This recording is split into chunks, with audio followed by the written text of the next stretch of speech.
Oh, Abigail. Have you talked to Danielle? Anong balita kay Antonio? I actually just spoke to Ronald. He's doing better na. He regained consciousness. Oh, thank God. You know that Antonio is a tough cookie, ha? Kailan lang he had a car accident. Ngayon naman, na-kidnap. May bomba pa. Ang swerte niya, ha? Baka sa susunod, sa libingan ang bagsak niya. Hindi. Don't talk about our partner that way. Ang sinasabi ko lang ay hindi titigil itong Elias na yan hanggang wala siyang napapatay. Dad, stop saying that. I mean, the police will take care of Elias. They won't let him get away with what he's done. You know, I've heard that so many times before eh. Pero sadyang madulas talaga itong Elias na yan eh. What do you mean, Hener? What I'm saying is that Elias is relentless.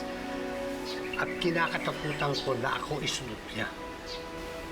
I think we've underestimated that Elias. Ang tingin kasi natin sa kanya small-time criminal. But the truth is, he's not.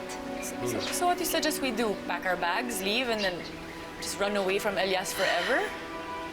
May isang tao lang na alam ko hindi matatakot sa kanya. Isang taong walang sinasanto. Isang taong walang kinakatakutan.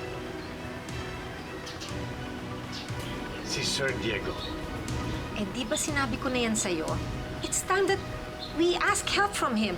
He's the only one who can help us with that problem with Elias.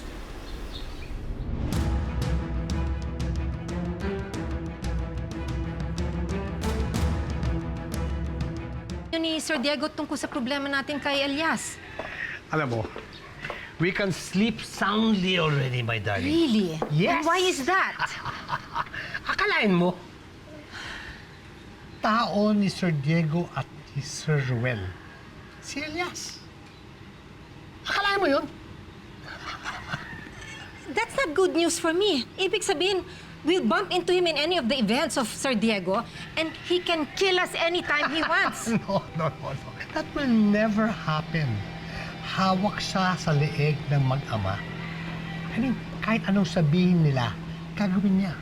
Sunod lang siya ng sunod. Oo lang siya ng oo. At kakampi natin si Sir Diego, kaya oras nasaktan tayo ni Elias. Si Sir Diego ang katapat niya. Well, I hope you're right. At least, the world is still on our side. Alam mo, valuable ako kay Sir Diego. He will take care of me. Puro yabang lang yung Elias na yan.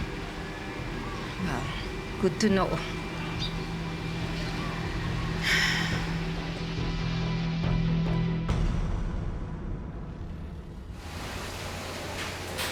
Opo ka.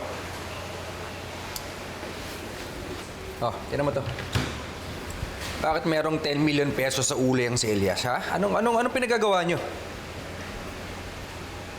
May personal na lakad si Elias. Gusto niya maghigante sa mag-amang Ralasaban. Nadamay lang tatay. Dadrama ng mga tauhan mo, Treb. Yang si Elias, magaling yan eh. Kaya lang matigas ang ulo. O ikaw, kontrolin mo yan, ha? Tapos siguraduhin mong yung shipment natin ng mga droga matutuloy, yung drop-off at delivery. Dahil kapag kumalpak ulit kayo, patay kayo sa akin. Marami akong mahanap na kriminal na papalit sa inyong lahat. Huwag kayong magalala, boss. Matutuloy ang transaksyon. Talaga matutuloy yan. Siguraduhin mo talaga dahil hawak ko mga buhay ninyo.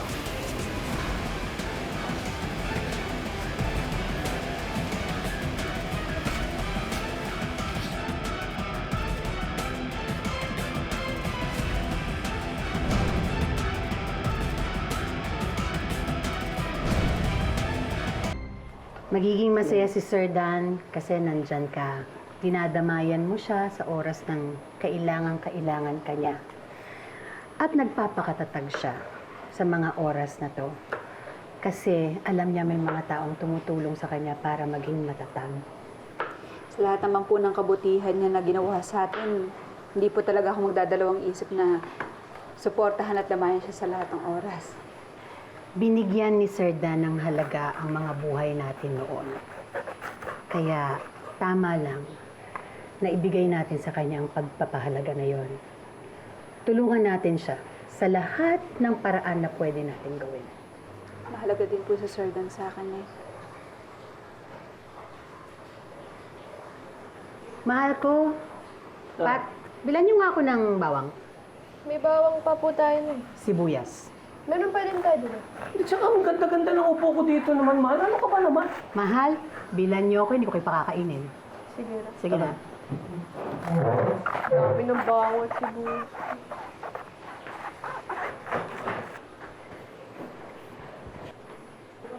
Ingat kayo, Tay.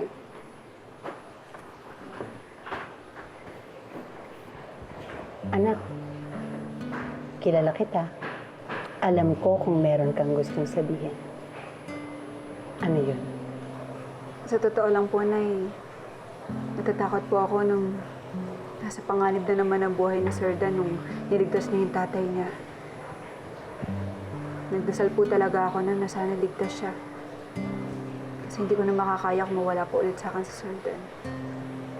Alam mo, anak, diba nga, sabi nila, malalaman mong mahal mo ang isang tao kapag muntik nang mawala ito sa'yo. Kilala kita, anak. Alam kong mahal mo si Sir Dan. Natatakot ka lang aminin kasi hindi naman din talaga madali ang sitwasyon ninyong dalawa. Pero pag nakikita ko kayong dalawa, masaya kayo. Masayang masaya. Ayaw man aminin ng mga utak ninyo, pero kitang-kita sa mata nyo at kitang-kita sa mga puso nyo. Nay, nagdalawang isip lang naman ako nun dahil natatakot ako na kapag nawala siya, masasaktan lang ulit ako. Pero naisip ko, Nay, bakit naman agad ako sumusuko? Hindi ko pa nilalaban, di ba? At hindi ko pa tinatanggap sa sarili ko na mahal ko sa Sir Dan. Kaya ngayon, hindi na talaga ako susuko.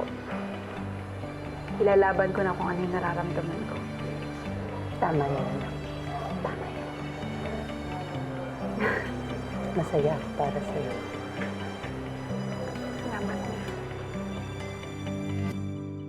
Good news. Ang daming tumatawag sa amin tungkol sa possible locations ni Elias. Walang tigil yung pag-ring ng phone namin. At may mapupunta rin dito para sabihin na nakita nila si Elias sa ganitong lugar. Anong mga lugar yun? Tara, puntahan natin isa-isa. Sa dami ng callers, hindi namin masabi kung ano legit sa hindi. In cases na ganito kasi, na-involved ang bounty, karamihan prank callers. Paano nga natin malalaman kung ano yung totoo dyan? Nagplant ako ng officers sa mga posibleng locations. Dino-double check nila kung legit nga ba yung informasyon. At kung ganun nga, hihinga namin ng proof yung mga tao.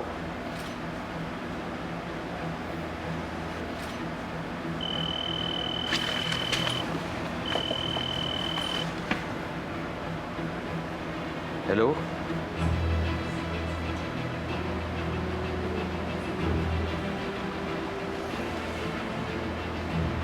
May nakakita kay Elias papunta sa isang lugar. Saan? Tara, puntahan natin yun.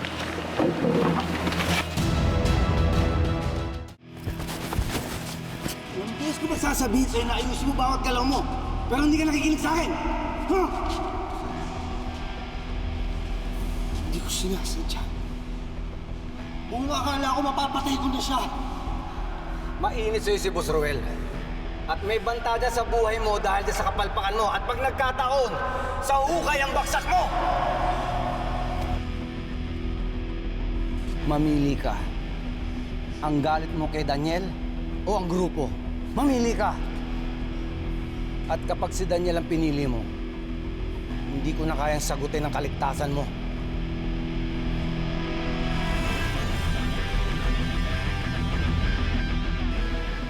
Kayo. Yung grupo ang pipiliin ko. Pwes, ituloy mo ang transaksyon sa Sabado. Pero lumipat ka muna ng Taguan dahil mainit ang mga matang tao sa'yo. Doon sa Santo Tomas, malayo sa syudad. Isama mo sila, Ramon.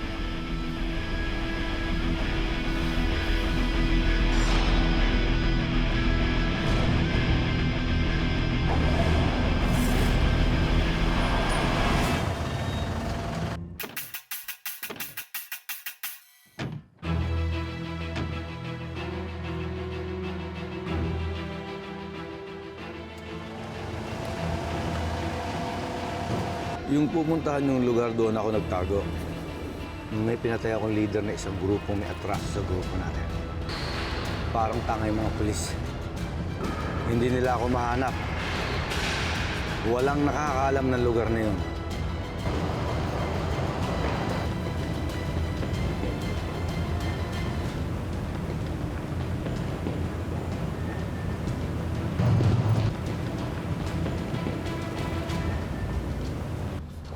Sa labas ng sasakyan. Tara.